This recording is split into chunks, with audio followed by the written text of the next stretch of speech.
On behalf of Deakin University, I extend a very warm welcome to each one of you today. A big thank you to our partners in Australia, in India, and from other parts of the world who have significantly contributed to Deakin University's initiatives and helped establish a network that is built on strengths that we have enabled our success and that our students and communities are part of.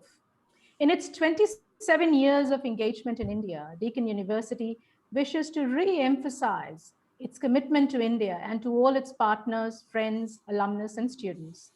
The last year, friends, has been very challenging, and the pandemic has a significant impact in the way we have engaged. For many of us, this is the most disruptive and difficult experience of our lives. Yet, we believe that the pandemic is just one of many significant external conditions which has affected the engagement, including things like climate change, demographic shifts, changing social attitudes, and rapid transformation via technology. In this webinar today, in this panel discussion today, we will endeavor to discuss some of the measures that we can adopt to overcome these challenges, give finite resources and time, balancing our ambitions with a considered assessment of what we need to achieve our goals and realizing our best future together. At Deakin University, we are committed to our community in India, in Australia, and in the rest of the world. And we want to realize our best future together. I once again welcome you all today to this session and to the panel members as well, and sincerely hope that you will be able to draw much input from these discussions. At this time, it is a proud privilege to introduce my Vice Chancellor and President, Professor Ian Martin at Deakin University. Professor Martin commenced as Vice Chancellor of Deakin University on 1st of July 2019. Professor Martin comes from Anglia Ruskin in the UK and there before from senior leadership roles in the education sector. Professor Martin is deeply committed to India, and I love his enthusiasm as Deakin University's Vice Chancellor. And I think in recent times, it has been a testament of complete, I would say, I'd like to say we're on the same page, as I say, in terms of our future together and where we go into this new world, new age. So thank you, Ian, for always being there, and thank you for leading Deakin University and for all the work that we do in India. So over to you, Ian. Thank you very much indeed, Ravni. It's an absolute privilege for me as Deakin's VC to be here on this panel with distinguished friends and colleagues. When I flew out of India in late January 2020, I had no idea that a year and a half later, I still would not be back to visit a country that's become part of my set of professional and friend relationships over many, many years. Some of you who know me know that I first visited India as a very junior medical student in 1986 and spent 3 fascinating months in Uttar Pradesh, living in the community there, and it formed the basis of a love between myself and your wonderful country. But I think as we look forward now, we've got the key features of the Australia-India relationship to consider. We are 2 countries that are in many ways so very different, but actually not so very different. We have a Commonwealth past. We value being liberal democracies with a sort of a multicultural, pluricultural background. And we see that working together and bringing our collective differences and strengths together really adds great opportunity for both countries. If I look at the challenges that face us coming out of COVID and beyond, they are shared challenges, whether it is around green energy and addressing climate change, whether it is about the best use of resources, providing education for an aspirational emerging young cohort of the population, whether it is about sustainable high quality healthcare, or the kind of political and social legal systems we need to make the most of the human talent we have. There is so much we can do together. COVID has really challenged all of us, but I think what it has done, and certainly for us at Deakin, it's focused us on what really matters to us. And I think 27 years into our Deakin-India relationship, what we've come out of the last year and a half is saying is, this is really important. COVID's a bump along the way, but it's absolutely sharpened our mind, focused our attention on how do we make sure that even with digital meetings and not being able to do the physical things, we can continue to build and work together and make a real difference, not for our own institutions, but for the communities that sit around our institutions and the populations we serve. This is part of that. This is a great panel to discuss some of those aspects about how do we, as two jurisdictions, two communities, Victoria to India, Australia to India, Deakin to India, work together in true mutually beneficial partnership. Thank you, Ravni and colleagues, for pulling this together. Thank you so much, Ian. Thank you so much. And it's been, the journey of the last 1.5 years for all of us has been very different than what we had anticipated in that visit of yours in January. And I think that it is going to continue to change, but change is inevitable. And I think we all will embrace the change and move along faster, more resilient and more secure. It is imperative now to look at the challenges and change dynamics to create a more resilient and a more sustainable future that is possible to attain through collaborative endeavors amongst friends, institutions, nations, and people. We are indeed an unprecedented situation, and a situation that has put all of us into a spot. But resilience is at our very core of human existence, and especially at Deakin University and all our friends, it's a great value system for us. Taking a leaf out of Deakin's history, I bring us all together to reflect on this situation today beyond disruptions and to make sense of the jigsaw puzzle as we're going to see it into the future.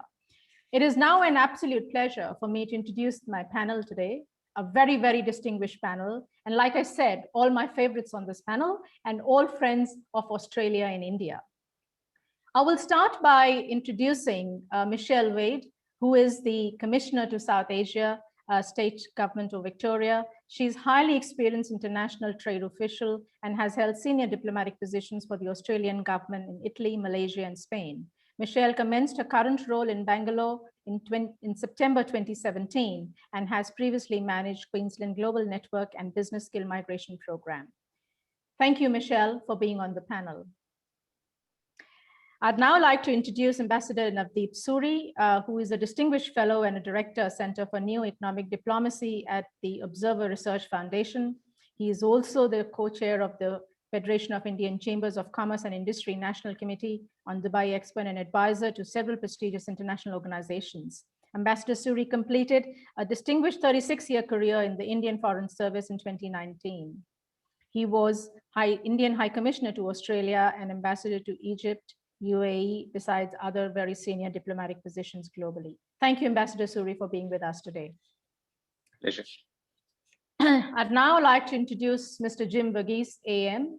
He's the National Chair and Director of the AustraliaIndia Business Council and the Chairman of the leadership company, Queensland Private Limited. He's also currently the Executive Director of Springfield Land Corporation. Prior to 2008, Jim completed an outstanding 30-year career in public sector and included experience as a chief executive in leading government agencies covering transport, main roads, education, training, employment, and various others. Thank you so much, Jim, for being with us today. Professor Raj Kumar is the founding Vice Chancellor of O.P. Jindal Global University in India. Professor Kumar is a Rhodes Scholar and appointed as a VC at the age of 34 in 20 and when the university established. Under his leadership, the university is one of the 20 universities in India and the only non-STEM and non-medicine university which has been declared as an institution of eminence by the Government of India. Thank you so much, Raj, for being on the panel with us. All right, so I think we've also got Professor Gary Smith here, who's going to be with us right through the panel. He's the Deputy Vice Chancellor Global Engagement at Deakin University and my colleagues from the Deakin South Asia office. Before we begin our discussions, I'd like to invite our panel members to share their views for a minute or so on how they perceive the pandemic impact and very short statements on what their thoughts are on this.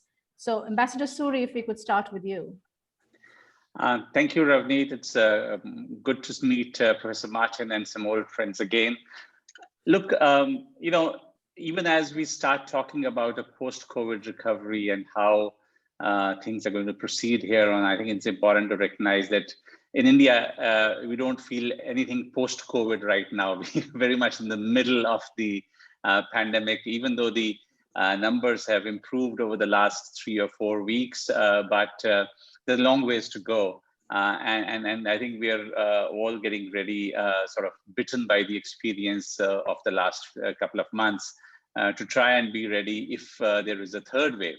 But yeah, we need to prepare for it, for a post-COVID recovery. And so I've been working at our think tank at Observer Research Foundation on some of the aspects of it, including a sustainable recovery, including global supply chains and things like that. And I think there's a lot of work that India and Australia can do together in terms of ideas, technologies, collaborations, to make sure that this is something that fits into the theme of this panel of building a better future together.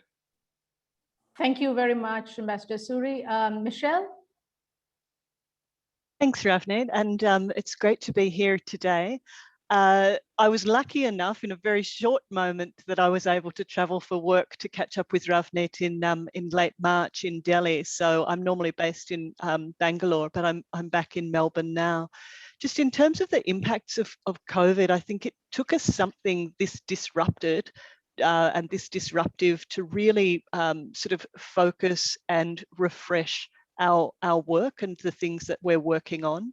From our perspective and the work that we do with Global Victoria, this past year has really highlighted for us the deepening relationship that we have in two-way business and more joint venture related, more business going both ways, and particularly in areas like EdTech that we've done a lot with Deakin University on, but also games and animation and sports tech. And I really like the fact that they're more than just being trading partners, they're really relationships of partnership that we've been able to develop. And I think that less transactional process has come about through us being more engaged in a medium like these Teams processes that we've become so used to. It's less about traveling up, having a meeting, having a discussion and going back. And it has helped a real relationship basis to the work that we do. And then I think, you know, in terms of the many people who are here today with an interest in the student relationships that we have, the international student market that we had in Australia and particularly in Victoria has been quite a mature market, and it's made us step back and reflect right back to the personal circumstances of the students and really take a refreshed view of that industry as well. Thanks, Michelle. And I totally agree with you that, the impact of COVID has been there, but I think the business with Victoria and the initiatives of Victoria has continued to grow and continue to be stable with India. Jim? Yeah, look, I think it would be an understatement to say that the relationship between India and Australia on the trade and investment side is at a very challenging point during this COVID-19 period.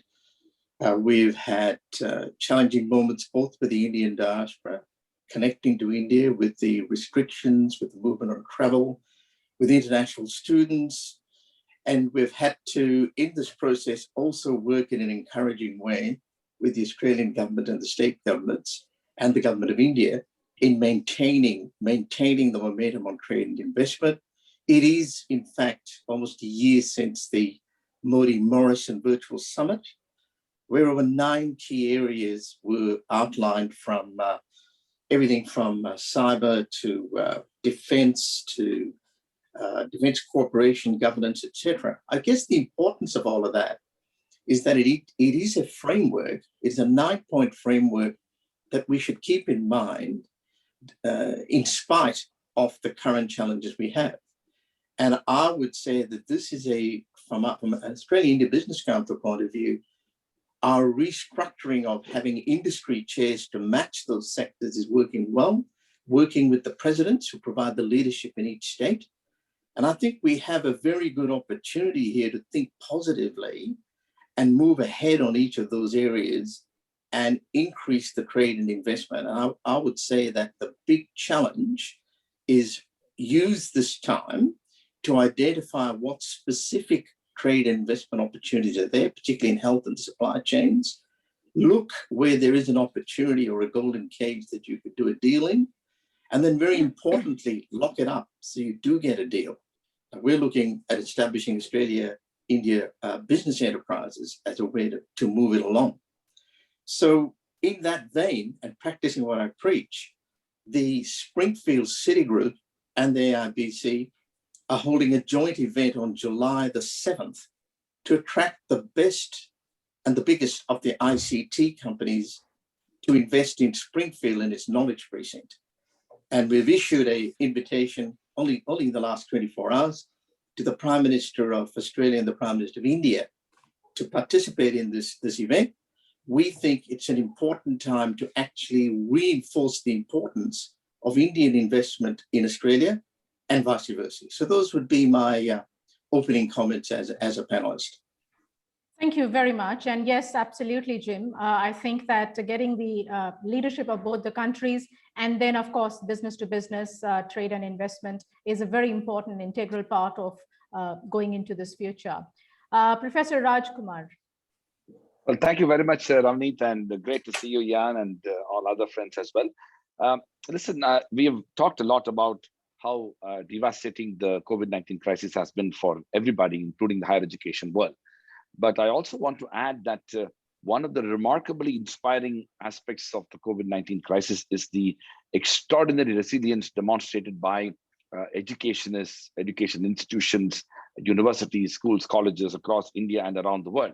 And it also brought to bear the inherent challenges that are there when it comes to a country which, let's say, still has challenges with regard to IT infrastructure, access to internet, uninterrupted electricity, and even basic equipment for people to get that education. So for the privileged institutions in India, including schools, colleges, universities, while the pedagogy of learning has been dramatically transformed, but the learning process has not been hampered because of the quick and immediate transition into online education, and actually demonstrated the resilience that is deeply embedded in education institutions.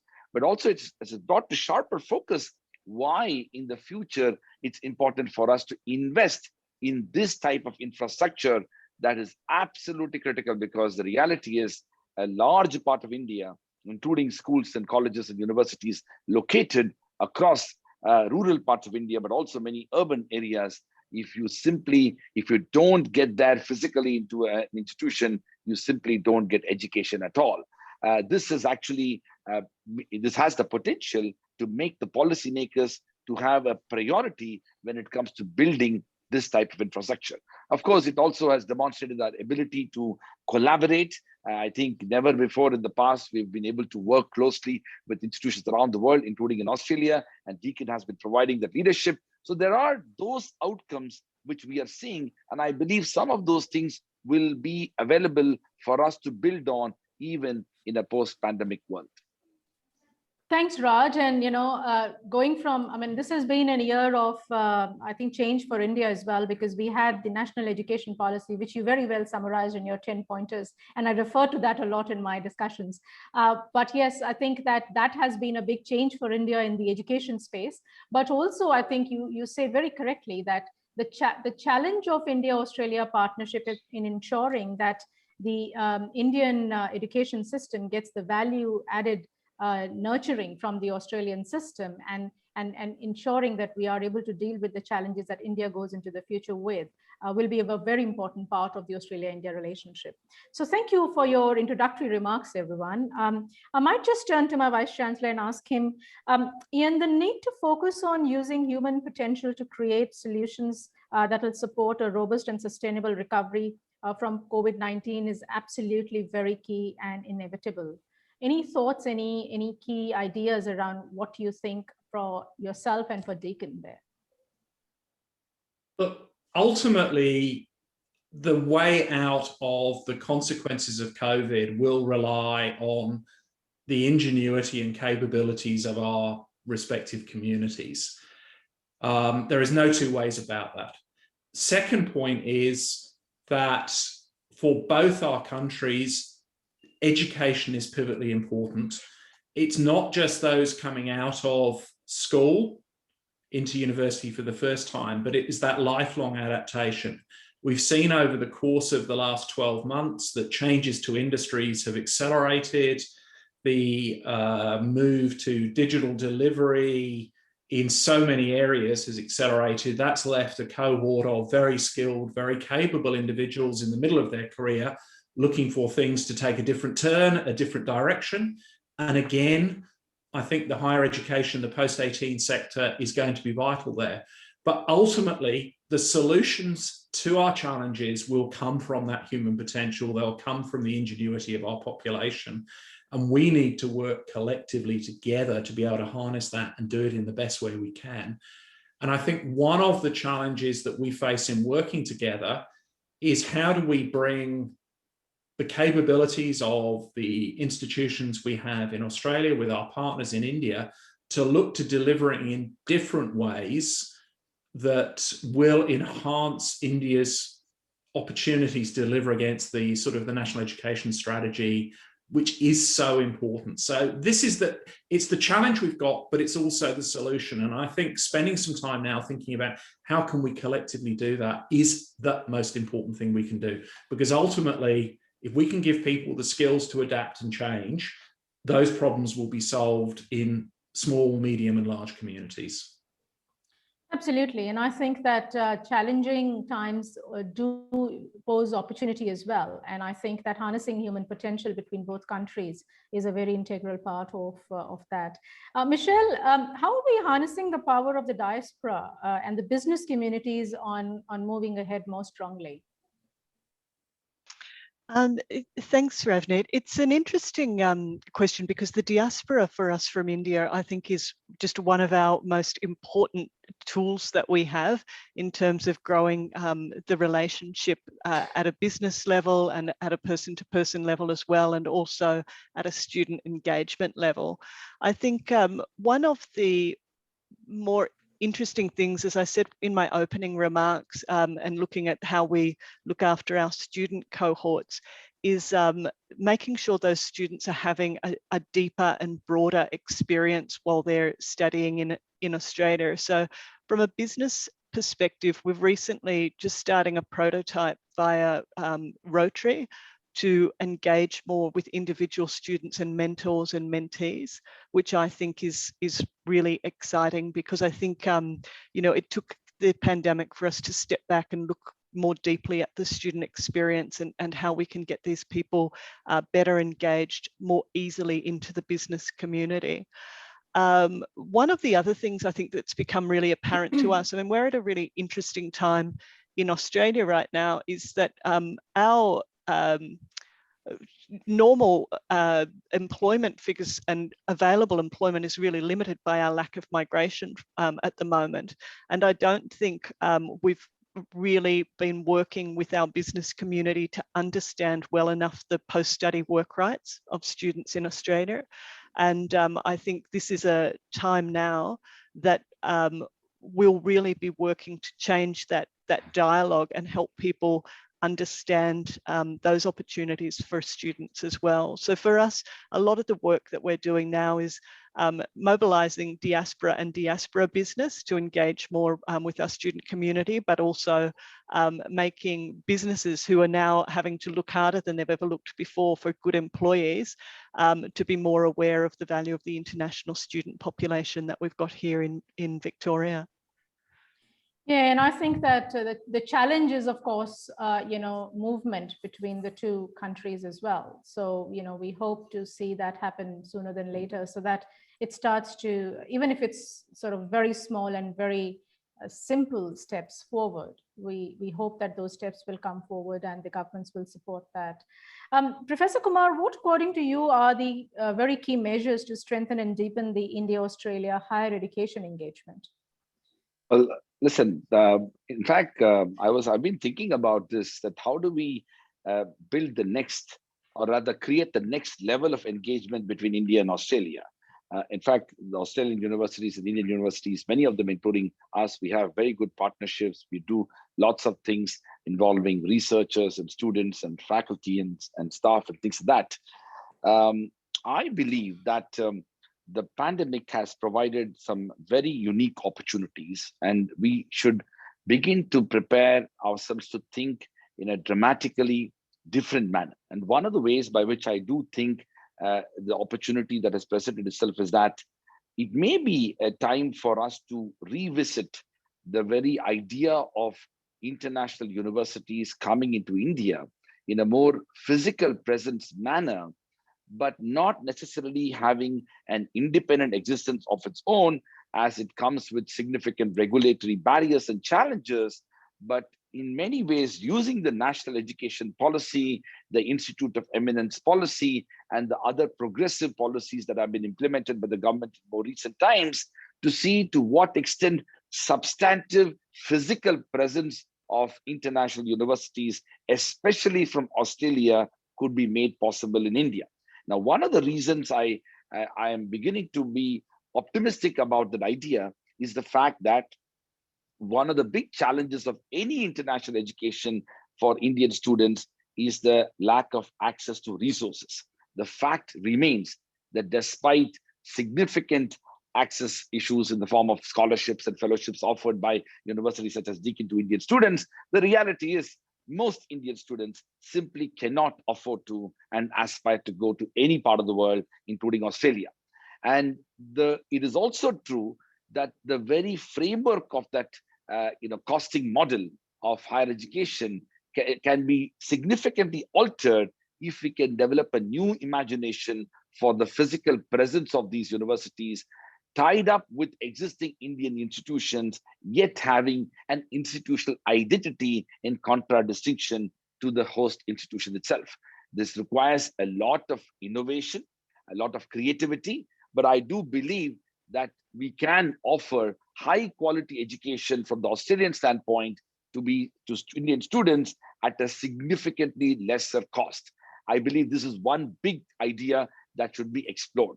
The second, of course, is that and Australia has done a lot in recent times, which is that not to look at the Indian student mobility or India as a higher education destination for fee-paying Indian students to come to Australia. It should have a more broader engagement, including collaborative research and other forms of partnership with institutions, which would shape the future of higher education research, as well as Asia-Pacific strategic engagement. These are aspects which are happening, although happening in a much slower manner. And the third thing, which I've been advocating for a very long time, is that, listen, the Indian higher education system is very complex and very large. We have 1,000 universities, 45,000 plus colleges, and the fact remains that there are huge challenges that need to be addressed. Having closely looked at the higher education system in Australia, we have so much to learn from Australia and Australian universities, and there is a huge capacity building opportunity that is needed at all levels of Indian higher education system, including issues relating to regulation, policy, and governance of higher education institutions. This is an area where Australia can quite significantly contribute towards reimagining the higher education sector. The national education policy has provided a fertile ground. It is futuristic, it is radical, it is transformative, and has provided an opportunity for such type of collaborations. Absolutely, Raj. And we at Deakin actually echo your thoughts on what you really just said about the future. Definitely the strategy going forward is not just thinking about students from India coming on campus to study, but it is about building interesting and unique pathways with Indian partners, Indian institutions, to have a more sustainable future. Ian, do you want to come in at this time and just, sort of reiterate Deakin's thought process around that? Because that's what we talk about all the time. Look, I think Raj is absolutely spot on that simply looking at the older models is not going to take us to the reach and scale that we're both going to need to achieve over the coming while. And I think that this is one of the opportunities that will come from COVID. If I can say, Ravni, I think the other comment I would point you made is about travel. And look, I think those of us sitting in Australia at the moment absolutely understand the frustration of both the Indian diaspora in Australia and their friends and families around the restrictions in travel. We all want to see it return as quickly as we can. Australia has adopted not quite a unique approach to managing COVID, but it is a very different approach, which from a domestic point of view has been incredibly successful. But I think we all sitting here only have a real sense of sort of the pain that those separated families and separated colleagues must be feeling at the moment. So we get it. We want to see it relaxed as soon as we can, but we have to recognise we are operating within a set of parameters in Australia that is really very different to almost anywhere else in the world, which has given our own population a great leg up, but it is challenging for managing these partnerships. Absolutely, absolutely, totally agree with you. And we will come out of this challenge strong and resilient. Jim, just turning to you, you talked about the Modi-Morrison Virtual Summit last year gaining traction. Where do you think that has reached? I mean, has it gained enough momentum? Are there key barriers that you see coming out of that? The response to that would be, I don't think it has achieved the level of momentum that we'd like to see. And I think and that is because of COVID-19. And we now have very good strategic framework with Peter Verghese' report for economic strategy to 2035, and the response from the Indian government, from Ambassador Anil Wadhwa. Those two responses really give us a very good strategic framework for the outcomes we're looking for to follow up the Modi Summit. Now, with over 700 diaspora in Australia, you mentioned before, and I agree they're very important. Let me make one fairly radical suggestion that has not been made so far, and I'll do it at this webinar. And that is that I think there is an opportunity here because business migration from India has come to a complete standstill. And Indians are one of the biggest migrants to Australia. Why doesn't the Australian government now take the opportunity to consider hundreds of Indians that are currently in Australia on visas, various types, temporary, others, with a view to giving them permanent residency? Now, I think that will have a great positive effect on both business and community. It will give a lot more energy to the connectivity in the range of areas between business, in education. And I think when you look at the Modi-Morrison Summit, an MOU was signed on education and vocational education and training. We know that, for example, Victoria and a couple of other states have really attempted to address the scalability issue. Scalability is important. Let us use this opportunity, particularly with vocational education and training, to try and actually get the closeness between India and Australia, and also lift that end of our education sector. I totally agree with Professor Raj Kumar and Professor Ian Martin and Michelle on the higher education end. But let's not forget the vocational education and training end, which I think has enormous potential. And in relation to the broader framework, technology, India is a leader in technology. And we have this great opportunity where it can actually invest in Australia to actually enhance the Quad. And that strategic alliance will allow Australia to form closer defence ties and defence industry ties with India. So one of the reasons we're doing that technology, India Technology Hub at Springfield in July the 7th is also, it's 21 minutes from Australia's largest Air Force base, but also it has data centres. You can do a whole lot of technology to start embracing the Asia Pacific. So I would say that when you look at those 9 areas of the Modi-Morrison Summit, and asked you, where is it plus, where is it minus? I think on cyber and cyber-enabled critical technology, we're just progressing it. On the field of mining and processing of critical and strategic minerals, I think we can do a lot more. There's a lot of scope there. Logistics support, I think we're doing the best we can. In terms of defense, science and technology, the door is open, let's grab it. And in terms of public administration and governance reforms, I think this is the hidden area that universities and the public sector should take a closer look at to add value to India. And in terms of vocational education, I've commented. And the last one, the ninth one, in relation to water resources management, we have a huge contribution to make to India and vice versa with our advanced technology. So those would be some of the thoughts that I would share with you today. Thanks very much, Jim. And I agree with you that we need to think with a lens of where we bring in complementarity and between the two countries and how do we maximize the use of the diaspora. I totally agree with you. And I hope the government might take some note of what you've just said. Ambassador Suri, I'd like to ask you, with the kind of time that you've spent in Australia, I mean, you sit in a very good position to understand the strengths of Australia and India, and in a diplomatic role, you've actually led it for India-Australia relationship. What do you think of the current situation, and how do you see it going? And what do you think are the new, the sunset and the sunrise sectors? Well, right. So, Ravneet, I think just taking off on the point that Jim briefly alluded to about vocational education, and I think there's been a lot of discussion on the higher education side. I think that what the pandemic has done is it has dramatically accelerated some of the transitions that were already underway because of the fourth industrial revolution and because of some of the technical changes that were underway.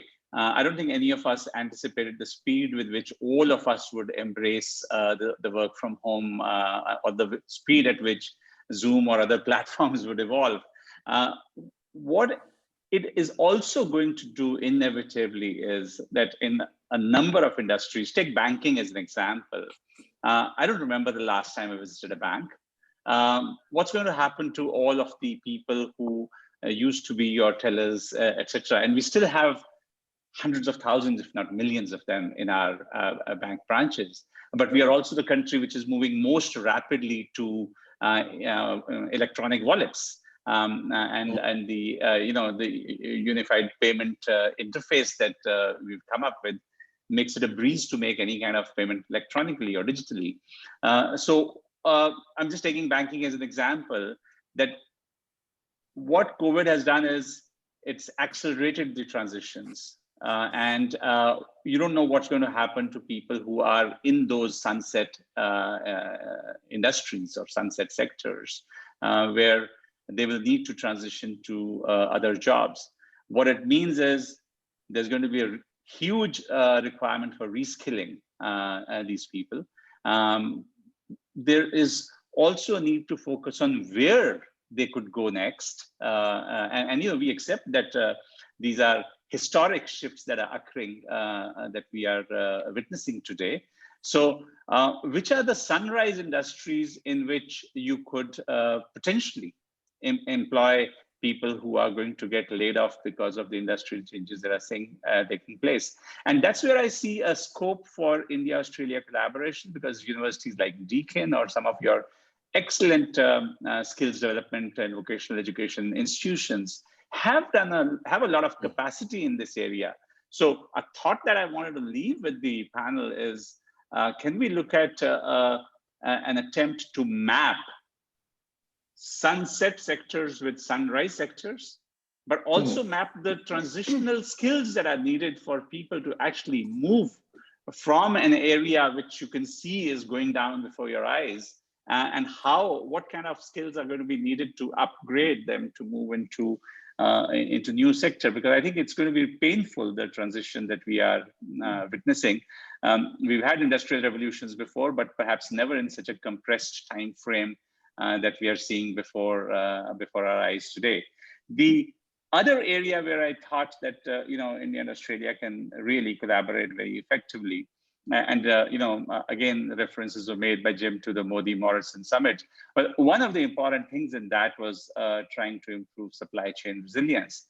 Let me take a couple of specific examples. What we discovered in the last few months handling the pandemic was that while we have no technological issues making oxygen concentrators, but certain sensors only come from China. When we looked at some critically needed medicines, We found that while India is legitimately called the pharmacy of the world when it comes to generics, but some critical ingredients come from China. And I think as supply chains become disrupted, as we saw happen last year, and as China continues to weaponize its trade policies, there is a shared interest that countries like India and Australia have in collaborating so that we not only develop a supply chain and resilience in real terms, but also make ourselves less dependent on one country, which is increasingly showering its love and affection on various partners around the world. Regardless of the recent attempts to carve out a more lovable image that they wish to do, what I've always respected is Australia's strengths in developing niche technologies, but perhaps also an inability to scale them up to a level where it's commercially advantageous. And I think that's where collaborations between India's market size, Australia's flair for some of these technologies comes. So when we talk about building supply chain resilience, what I'd love to see is we get our teeth into some specific areas. And I think what COVID has taught us is let's focus on key requirements and see how we can address those challenges at a very specific level. Fantastic. I think you really put together some wonderful thoughts for us all to think about, but also in the bigger picture to really see, how we can look at skills that are transferable in the sunrise and the sunset sectors, because that is going to be a very critical thing that the world is facing now and will continue to face into the future. So I'm sure that everyone on this panel has made a note of that, and maybe we can have a discussion about how we can all support each other to bring that to some sort of discussion. Michelle, just turning to you, and after hearing Jim and Ambassador Suri, what is the Victorian government focusing on for the next little while in bringing together the importance of whether it's skills or education or sunrise sunset sectors between India and Australia? Can you leave us with some thoughts on specific initiatives of the Victorian government? Yeah, I was going to talk more about what we're doing to look after our students in Australia, but I think the conversation's gone a different way. And what Jim and Ambassador Suri spoke about was quite inspiring for me. So I think we've talked a little bit about vocational ed. And Deakin, you've done so much in micro-credentials. I'm super interested in what we've learned over COVID about, micro-content and how people learn. And aren't we lucky that this pandemic happened now? And if you look at India and where it was up to tech-wise in terms of, what devices people owned, that wasn't 5 years ago. There's a whole bunch of people who've been able to remain connected. So one of the most, to give you an example of micro content, I think one of the most fascinating projects I'm seeing from Victoria in India right now is Rubicon, the water management company, which has evolved out of CSIRO technology originally, but they're doing 800 kilometers of pipe through Karnataka, irrigation pipe. It has 3,000 automated gates through it. The issue for me has never been getting the pipe out and getting the gates working. It's actually how you manage the maintenance and you manage the farmers who are interacting with that system, and how we're going to use, or that company's got to develop micro content to do that. In terms of retraining that Ambassador Suri mentioned, super interesting for us right now, just so that you're aware, we've talked about our problems with low migration to Australia right now. So the Victorian government just this week has introduced a retraining for mid-career professionals program, specifically for digital skills and jobs. And that's for people resident in Australia now, targeting people over 30 years old, but really sort of saying we've got people now who are at a moment in time that they're looking refreshed at where their life is. Their industries might have been disrupted, and we're trying to actively reskill and retrain those people. So in terms of sharing, public administration experiences, that's something we'd be quite interested to share with India as we see how that progresses. Sure. No, that's great. And I think that reskilling and I guess, I've always been a very big fan of the work that Australia does around its TAFE sector as well in skilling students, and then transferring them into university. I think India can do with some sort of a framework that fits in the Indian context. And I'm looking at Raj because I think he sits in the midst of all this as a Vice Chancellor of a very, very, sort of Indian Institute of Eminence here. Raj, what's your thought around the skilling aspect, and where do you think we can have a collaboration between India and Australia from that perspective?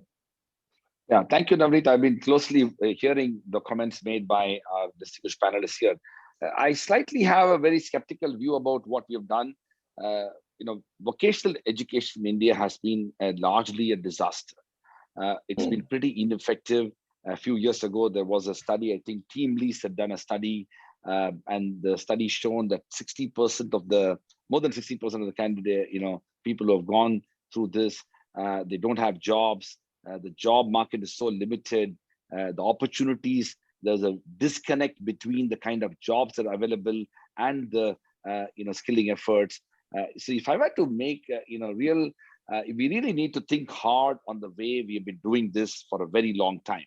I strongly believe we need to do what United States had done many years ago, what Australia does, even China has done, the community colleges.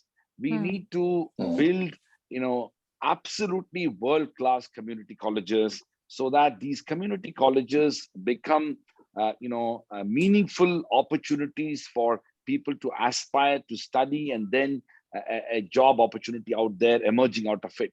The existing, skills development framework is woefully inadequate to meet both the market demands on the one hand and the individual aspirations on the other. As it is, there is a lot of pejorativeness associated with many types of jobs that people end up getting training for, and we need to anyways overcome that. So the solution cannot be another a new set of skills development institutions, but we really need to reimagine. Just as we have been working towards reimagining higher education, we need to focus on reimagining vocational education through community colleges. I think there is a lot that we can learn from Australia. I think Australia, their CCA, I think Community Colleges Australia does some fantastic work in bringing together community colleges. US again has a very vast experience of it. So frankly, and I personally think it is not that higher education and universities should assume all responsibilities. There should be different type of diversities out there for institutions to evolve. The point that we need to remember, and this is a very big point, which I think, and I'm sure in Australia you will understand this, is that with 1.35 billion people, 850 million people in India are less than 35 years of age. Indian life expectancy is now nearly 75, which means that these vast young people across India need to be educated in different forms. And that means we, of course, need to have more colleges and universities, but we also need to build a significantly large number of community colleges, sometimes in partnership with universities, sometimes in partnership with companies, corporations, business enterprises, domestic, international, trade organizations, industry interface. All those things need to focus on the quality of the community colleges. The unfortunate part that we have seen in India for a very long time is that we have neglected the importance that ought to be given to community colleges in terms of quality. I've had the privilege to visit a few community colleges in the United States, and I can say that nothing there is very different from a top-notch university which offers degrees in other disciplines. So it's not that you end up getting something mediocre and inferior quality of education, something that is looked down upon. you have, and that also has the potential to develop a deeper sense of dignity of labor and the importance that is attached to the educational ecosystem that community colleges can create. So there, significant reform is needed, and higher education institutions can play some role depending upon the type of disciplines that is already there. But I do believe both domestic and international companies would be in a position to invest in creating such institutions. Absolutely. And, this has been a great discussion, I think, and it does give a lot of food for thought going forward in what kind of a collaborative, association we can build together. There are lots and lots of questions pouring in, and I'm afraid I will not be able to take those, but we will endeavor to answer those in due course of time, from the panel. I've got two vice chancellors, one of an Australian university, one of an Indian university. I've got the head of Australia-India Business Council here. I've got the Commissioner of Victorian Government here, and I've got Ambassador Suri here, who's sort of led the Australia-India relationship. I'm going to sort of be a little bold and ask the question to say, what can we all do together? If we were to say that we want to do something as an outcome of a collaboration going forward, and bring our heads together, bring our networks together, and create that one little thing that we can all support each other, whether it's the idea of a community college, whether it is idea of industry working with education, whether it is the idea of governments working together and supporting the initiatives.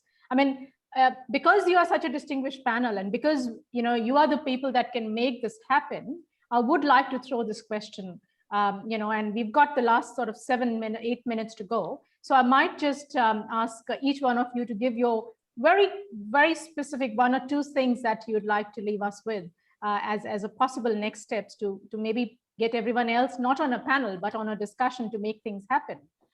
So I might start with Jim here. Jim, any thoughts from you on this? I think that's a very good question. My short and sharp answers would be that we use all the work that is now being done to have a shared understanding of the outcomes that were required between Australia and India. We have all the strategic plans between Peter Verghese and Ambassador Wadhwa, and all these great comments made by the panel today. Let's have a shared understanding of what are those outcomes and put some timelines to those outcomes. And we want to achieve this in year 1, 2, 3, 4. The second one is that we bring together all the relationships that we both have, all of us, and make those relationships tied to the outcomes we're delivering, be it in vocational education and community colleges, be it in the private sector or the public sector. And the third point, which is very important, which I call alignment, is that the structure that we work in is congruent with the outcomes that we want to deliver. And I think that's very, very important, because sometimes we impose unnecessary bureaucracy and regulatory red tape that prevents some of these outcomes from happening. For example, our regulatory agencies, be it TEXA or AQSA, it would be good if they're able to actually experience what it's like to run, for example, a for-profit education and training sector like Victoria Institute of Technology or other TAFE colleges or higher education institutions.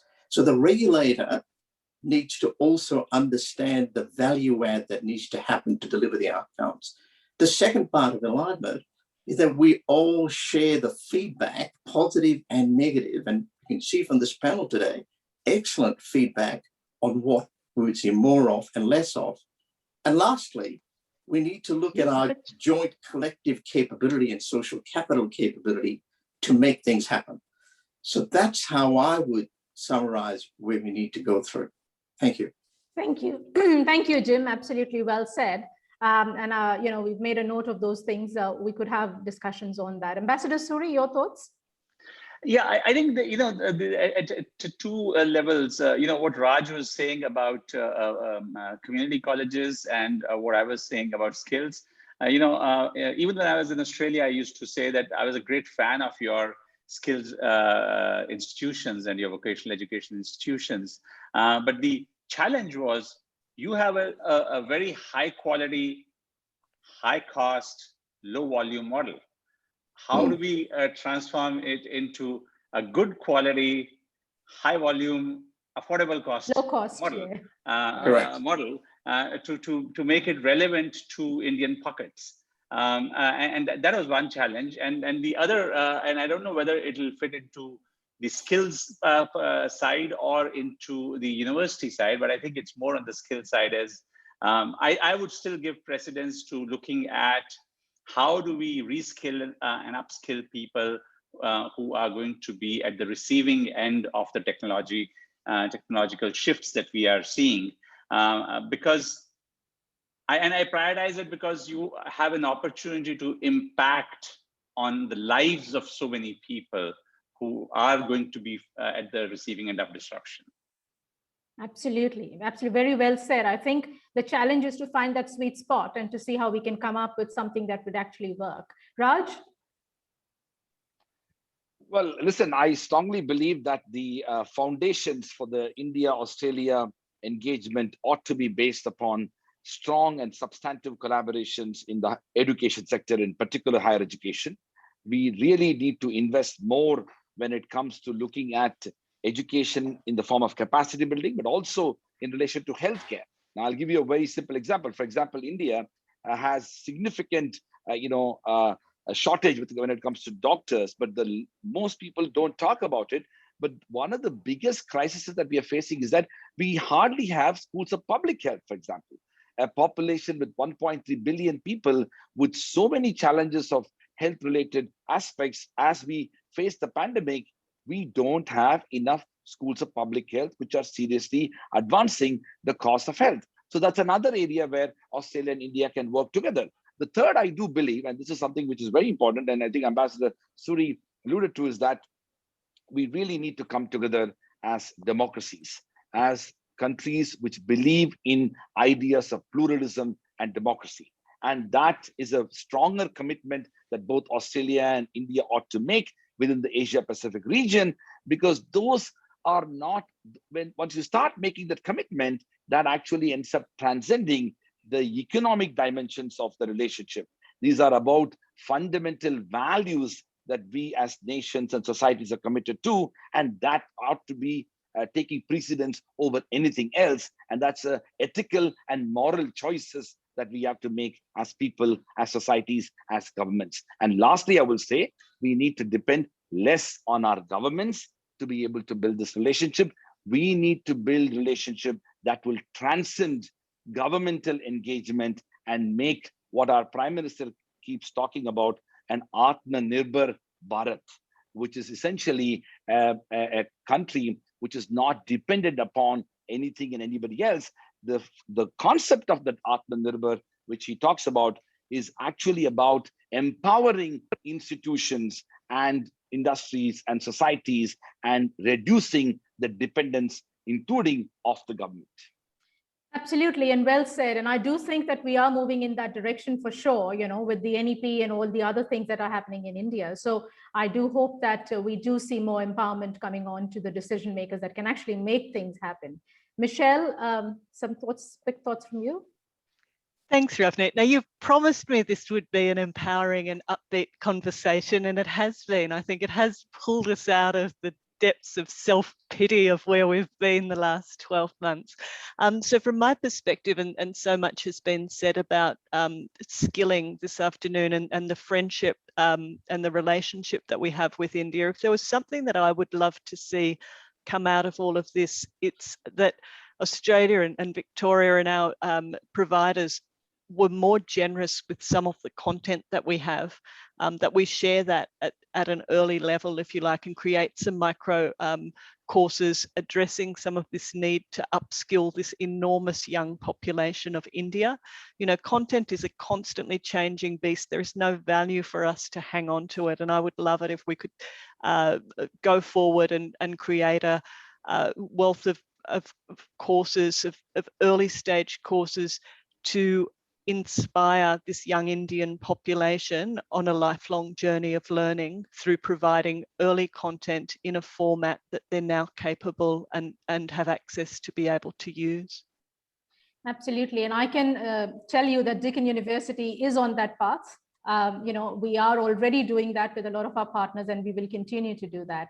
Over to my Vice Chancellor for his comments. And I can see Deakin sort of being the conduit to try and do what we can, given our position, our focus, and our work in India. So your comments would be very critical, Ian, here. So I think at a very high level, what we have to commit to is honest, open, mutually beneficial partnerships. So I mean that we're clear, we set up the kind of relationships where both sides absolutely benefit, that both sides are invested in delivering a positive outcome. And I think there are a couple of areas where we need to look more specifically. One is Australia-India educational partnerships, and look to come back to Raj's comments around what is the right model to play our part in educating that 300+ million young people to cope with the next 50 years of their life. And that's a pretty... 850, Jan. 850. So I think that is, I think, one thing we do need to take away is what is the model? How do we do that next? The second comes back to Ambassador Suri's comments around Australia's a huge country by geography, but a very small country by population. How can we use India's innovation and capability to scale up Australian ideas in a way that instead of seeing those ideas being taken up and exploited in China, for instance, they are developed in partnership in India, so that we do that well. I mean, your country's fantastic. I mean, I look at your pharmaceutical capabilities. You're the pharmaceutical manufacturer for the world. Why can't we work together to extend that into other technologies, into other innovative areas? I think, but all of it comes back to mutually beneficial partnerships. We both accept we will come off better if we both give a little bit, but gain a great deal.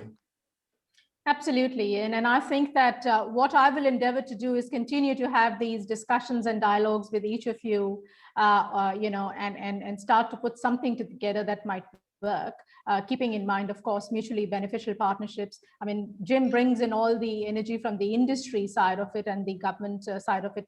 Michelle helps us, and with Raj and Ambassador Suri, I do see that we can do a lot more, which is substantial, which is sustainable, and which benefits both our nations and our people. So very, very happy to sort of do that. And it's been such a pleasure talking to you all. I've really enjoyed this, and I think we could go on forever. I've got a list of almost like 30 questions that people want to know, and I will send those questions to each one of you, to just put your dot points on that. So thank you very much. I'm going to now ask Professor Gary Smith to give his concluding remarks. Well, it's mainly my job to propose a vote of thanks to our speakers today. This has been a most exhilarating conversation. I think we started off with Ravneet saying that Deakin wanted to show our support for India and to celebrate and comment our own engagement with India, which is 30 years nearly on, and even predates, Michelle, the interest of the Victorian and federal governments in the relationship. And we've been part of encouraging governments, and governments are now directly involved, of course. But that's our past. We're moving into a very bright future, as been pointed out by speakers, of strategic alignment of democracies, great democracies, stable democracies, moving forward together in many more ways. But right now we're in the middle of this awful COVID pandemic, the COVID war. So we're in this in-between zone, and everyone has talked about that and its implications. I think I'll go back to Raj's point. This is a moment of new collaboration, supported by technology, and suddenly we're having these conversations now that we've never had before as frequently. It was the occasional catch-up. Raj, we'd see you over there, you'd see us here, and it's some years in between, and now we can just get into connection in this way. And what we're doing is planning how we can come together to deal with challenges that are quite local, quite global, joint challenges, and as speakers are saying, bring our different strengths to bear on solving and resolving these challenges to the benefit of our communities, focusing particularly around the educational challenges that we both have, but also spinning out into technology and into the range of areas that are linked to education. So just quickly, thanks to you all. Thanks to you, Professor Raj Kumar, for your wonderful comments. Ambassador Suri, great to hear you again. Ms. Michelle Wade, the Victorian Government's Commissioner South Asia, Jim Verghese, the National Chair of the Australia-India Business Council, and to Deakin's Vice-Chancellor, Professor Ian Martin. Thanks to, and of course, I better make a comment about our moderator, Ravneet Palmer, for excellent inspiration and coordination to get this, this conversation launched and to come to this point. So thank you everyone today for coming, and to our wonderful audience out there and their 30 questions and more for sure. Thank you. Thank you so much, Gary. Thank you, everyone. Thank you. Good luck. Stay safe. Thanks. Bye-bye. Thank you.